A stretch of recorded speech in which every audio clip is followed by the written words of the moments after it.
अस्सलामुअलैकुम दोस्तों, उम्मीद है आप लोग खैरियत से होंगे। आज की इस वीडियो में हम बात करेंगे कि फ़र्ज़ करें कि आप किसी भी मसले की वजह से डॉक्टर के पास गए, डॉक्टर ने आपका वो मसला चेक किया, डॉक्टर आपको कुछ टेस्ट लिख के देते हैं और आजकल रवाज बन चुका है कि उन टेस्टों के अंदर शामिल किया जाता है HbA1c नामी शुगर का एक ऐसा टेस्ट जो आपको पिछले 3 महीने की शुगर बताता है।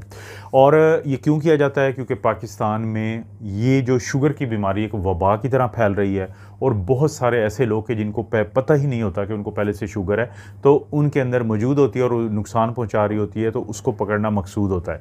अब आपने टेस्ट किसी और बीमारी के करवाए, लेकिन इस टेस्ट की जब रिपोर्ट आती है, फ़र्ज़ करें कि वो आई है 10.5 यानी 10.5%। इसका मतलब ये हुआ कि ना सिर्फ ये कि आपकी तशख़ीस हो रही है कि आपको शुगर है, बल्कि बहुत ही ज़्यादा ख़राब शुगर है। ऐसे मौके पे आप परेशान हो जाते हैं और आपके ज़हन में ये सवाल पैदा होता है कि अब करना क्या चाहिए। तो एक बड़ा सवाल सब लोगों के ज़हन में पैदा होता है कि क्या ये मुमकिन है कि अगले 6 महीने में हम अपने 10.5 HbA1c को 6.5 6.5 पे ले आएँ।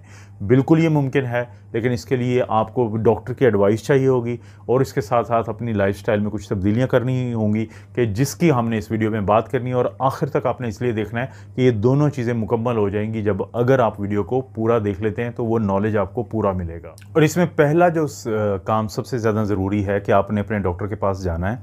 अगर आपका HbA1c 10.5 या इतना आ जाता है और किसी भी सूरत गलती नहीं करनी, जो लोग कर सकते हैं कि डॉक्टर के मशवरे के बगैर आपने कोई इलाज शुरू नहीं करना है।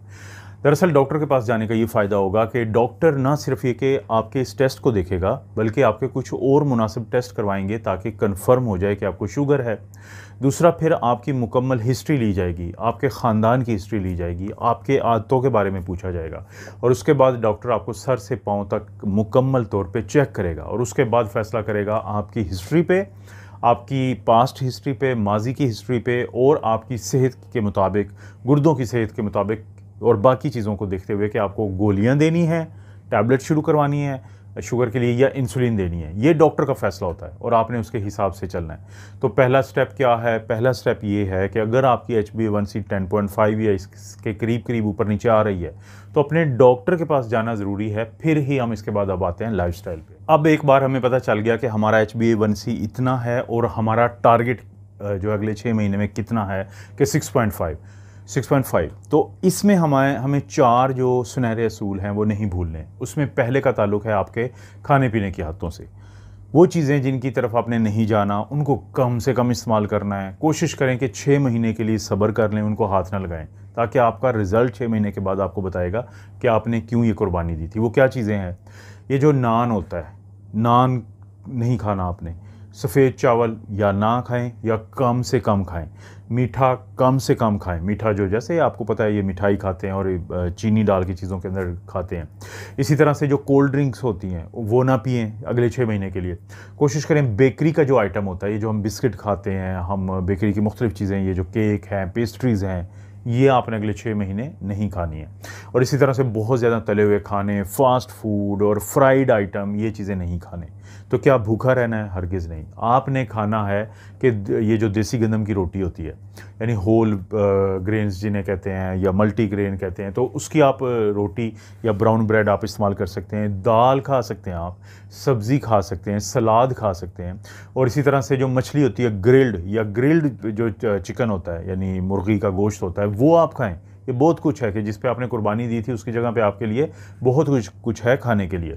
और इसी तरह से जब भी आप खाना खाने बैठें तो कोशिश करें कि सब्ज़ियां ज़्यादा इस्तेमाल करें, फ़ाइबर ज़्यादा इस्तेमाल करें, क्योंकि ये वो पहला सुनहरी असूल है कि जो आपके इस मकसद को हासिल करने में कि आपने अपना HbA1c अगले 6 महीने में 10.5 से 6.5 पे लेके आना है, तो उसको मुमकिन बनाएगा। और दूसरा सुनहरी असूल है आपकी फ़िज़िकल एक्टिविटी।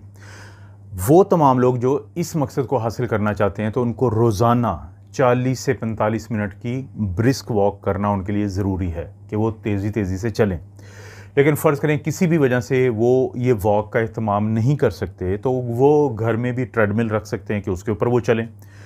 या फिर बाज़ औक़ात आपके घर के अंदर पोर्शंस होते हैं, या फिर आप किसी ऑफ़िस में काम करते हैं और वहाँ पे 2 ऑप्शंस होते हैं कि आप सीढ़ियाँ चढ़ें या आप लिफ्ट में चले जाएँ। तो जो सीढ़ियाँ चढ़ने का अमल है उसको तरजीह दें, क्योंकि ये भी आपकी फ़िज़िकल एक्टिविटी को बढ़ा रही है। और इसी तरह से अगर घर में कोई साइकिल पड़ी है पुरानी, तो उसको उठाएं और उसको चलाना शुरू कर दें। अपने काम भी करते रहें दिन भर के, और साइकिलिंग करें रोड के ऊपर अपनी हिफाजती इक़दामात को देखते हुए उनको करके। क्योंकि साइंस हमें ये बताती है कि जब आप फिज़िकली एक्टिव हो जाते हैं तो आपके जिस्म के अंदर जो इंसुलिन के काम ना करने का अमल होता है, जिसको हम इंसुलिन रेजिस्टेंस कहते हैं, वो कम हो जाता है, वो ख़त्म होता है और इंसुलिन काम करना शुरू कर देती है, यानी इंसुलिन सेंसिटिविटी बढ़ती है। इंसुलिन रेजिस्टेंस आज के दौर में शुगर की या HbA1c के ज़्यादा होने की बहुत बड़ी वजह है। तो फिज़िकल एक्टिविटी को अहमियत को समझ के आज से ही शुगर के कंट्रोल को बेहतर करने के लिए 45 मिनट की 40 मिनट की वॉक करें या चलना शुरू करें, या बहाने से फिजिकल एक्टिविटी को बढ़ाएं। इसके बाद बारी आती है कि अगर किसी का वज़न ज़्यादा है तो उनको पता होना चाहिए कि उनके शुगर के ठीक ना होने में एक बहुत बड़ी रुकावट उनका वज़न होता है। ऐसे तमाम दोस्तों को हम कहते हैं कि अगर आपका वज़न ज़्यादा है तो आप इन 6 महीनों में अगर 7 से 10 किलोग्राम अपना वज़न कम कर लेते हैं या कर सकते हैं, तो इससे बहुत तेज़ी से आपकी जो शुगर का कंट्रोल है वो बेहतर हो जाएगा और बहुत अच्छे तरीके से आपका HbA1c का ये जो टारगेट है ये हासिल हो जाएगा।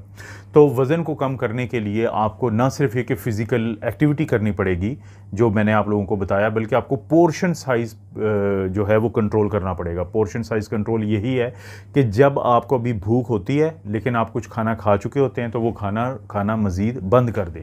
इसी तरह से कोशिश करें कि बड़ी प्लेट में खाना रखने की बजाय छोटी प्लेट में जब खाना आप खाते हैं तो आपका दिमाग ये समझता है कि खाना ज़्यादा है, तो वो साइकोलॉजिकली भी, नफ्सियाती तौर पे भी आपकी भूख ख़त्म हो जाती है। लेकिन जब आप बड़ी प्लेट में ज़्यादा भी खाना रख लें तो फिर भी आपको ऐसे लगता है कि जैसे आपने कुछ नहीं खाया। तो पोर्शन को कंट्रोल करें और इसी तरह से फिज़िकली एक्टिविटी जो होती है उसको जारी रखें।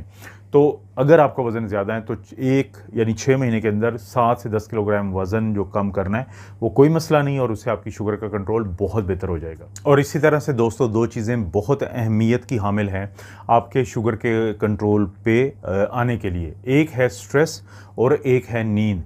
जब इंसान के अंदर स्ट्रेस बढ़ता है तो उसमें एक स्ट्रेस का हार्मोन भी बढ़ता है जिसको हम कार्टिसोल कहते हैं। अब उसका बुनियादी काम ही यही है कि आपके खून के अंदर शुगर को बढ़ाएगा, आपके ब्लड प्रेशर को बढ़ाएगा, आपके कोलेस्ट्रॉल को बढ़ाएगा।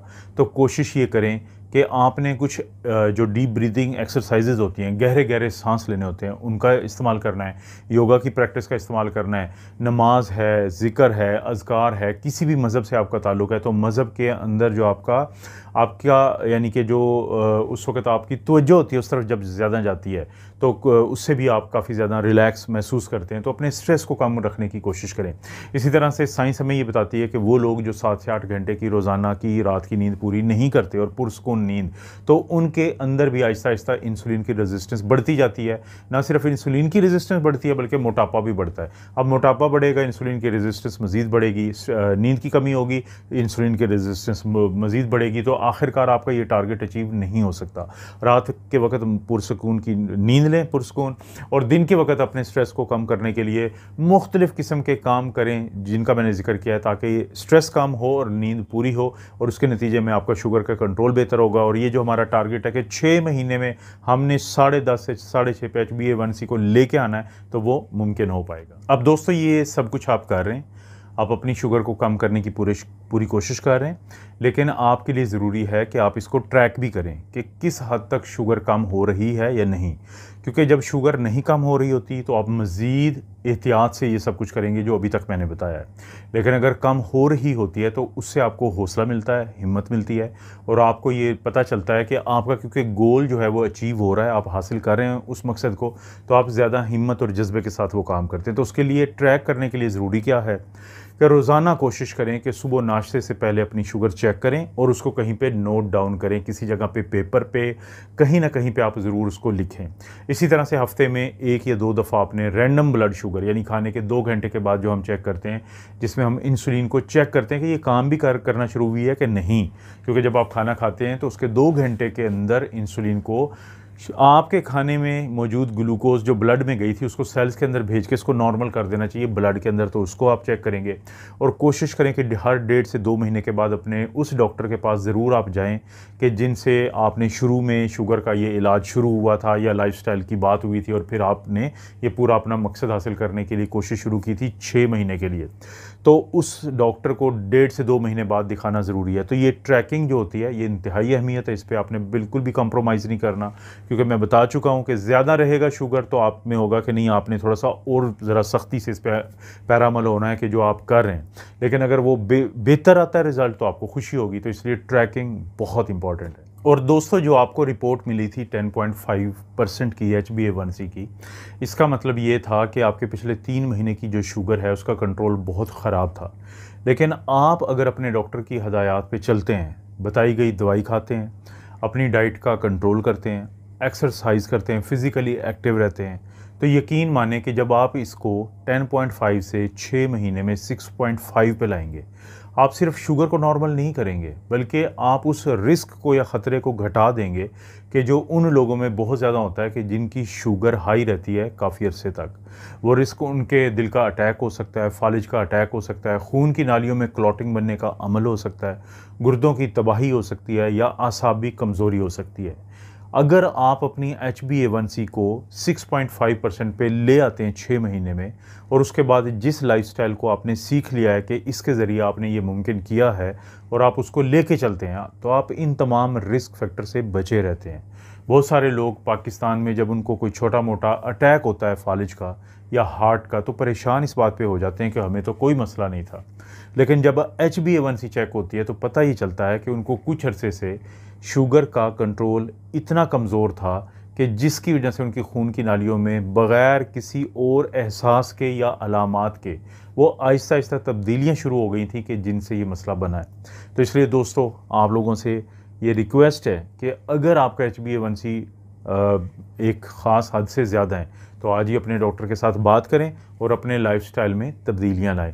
बहुत सारे लोग आपको ये बताने की कोशिश करते हैं कि शुगर और ब्लड प्रेशर की लिमिट को बाज़ औक़ात डॉक्टर नीचे ले आते हैं अपनी दवाइयों को बेचने के लिए। साइंस एक मुसलसल एक रिसर्च का नाम है, एक ऐसी तहकीक का नाम है जब जिसके नतीजे में कोई नई चीज़ सामने आती है तो उसके हवाले से ही गाइडलाइन को तब्दील किया जाता है। अभी कल की ही बात है, हमारे एक दोस्त हैं, तो उनकी मिसेस का प्रॉब्लम ये हुआ है कि दिमाग के बिल्कुल दरमियान के हिस्से में जहाँ पे खून की छोटी छोटी नालियाँ होती हैं, तो वहाँ पे उनको फालिज का अटैक हुआ है। तो एक जो वजह उनसे डिस्कस करते हुए सामने आई थी वो ये थी कि जब तक उनकी तशख़ीस हुई है तो लगता ऐसे ही है कि उनको जो शुगर और ब्लड प्रेशर था वो पिछले 4-5 महीने से एक ख़ास लेवल पे जाके उनको नुकसान पहुंचा रहा था, जहां पे कम से कम लाइफस्टाइल तब्दील कर देना चाहिए। तो इसलिए आप लोगों से रिक्वेस्ट है कि इस चीज़ को समझ के चलना है और नीचे कमेंट सेक्शन में बताना है कि कोई एक ऐसी आदत जो मैं भूल चुका हूँ या मैंने जिक्र ना किया हो जो आपकी मदद करती है HbA1c को नीचे लाने में, तो उसको भी आपने ज़रूर शेयर करना है ताकि सब लोग उसको जान सके कि जो इस वीडियो में पहले नहीं बताई गई है।